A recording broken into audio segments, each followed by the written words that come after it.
నల్గొండ జిల్లాలో పర్యటించారు. జిల్లాలోని అప్పాజీపేటలో పర్యటించిన ఆయన అప్పాజీపేట మిర్లోనిగూడెం మధ్య నూతనంగా నిర్మిస్తున్న రోడ్డు పనులకు శంకుస్థాపన చేశారు. అనంతరం గ్రామస్తులతో మాట్లాడారు. తాము చెప్పింది చేస్తుందన్నారు.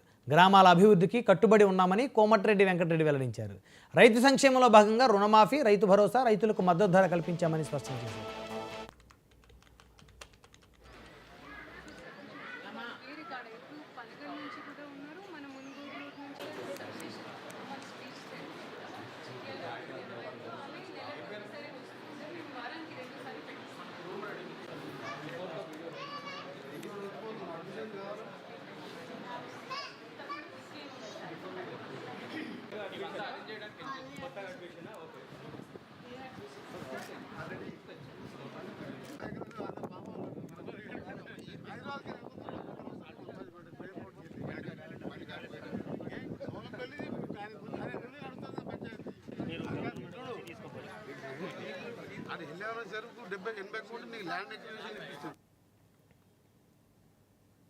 తెలంగాణను డ్రగ్స్ రహిత రాష్ట్రంగా తీర్చిదిద్దేందుకు ప్రభుత్వం చిత్తశుద్ధితో కృషి చేస్తుందన్నారు మంత్రి కోమటిరెడ్డి వెంకటరెడ్డి.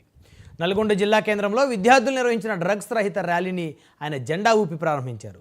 మాదక ద్రవ్యాల నివారణ విషయంలో రాష్ట్ర ప్రభుత్వం మరింత కఠినంగా వ్యవహరిస్తుందన్నారు. యువత పెడదోవ పట్టకుండా తల్లిదండ్రుల కలలను సాకారం చేయాలని అభిలాషించారు.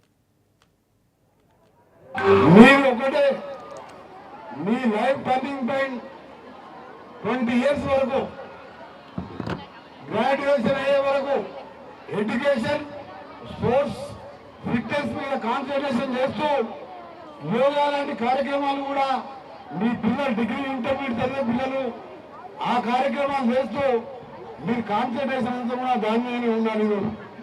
అందుకనే హైదరాబాద్లో చాలా సెంటర్లలో గతంలో డ్రగ్స్ నడిచేది. 18 months బ్యాక్ కాంగ్రెస్ గవర్నమెంట్ వచ్చిన తర్వాత అన్ని పబ్స్ కూడా మూసివేయడం జరిగింది. కఠినంగా శిక్షిస్తూ వాళ్ళందరూ కూడా ఎక్కడికెక్కడ బెయిల్ రాకుండా కూడా చేస్తున్నాం. చాలా వరకు తెలంగాణలో కట్టడి చేయడం జరిగింది. యువకులకు కానీ మా చిన్నారులకు కానీ మీరు సెల్ ఫోన్ వాడడం కూడా డ్రగ్స్ కంటే తర్వాత అది కూడా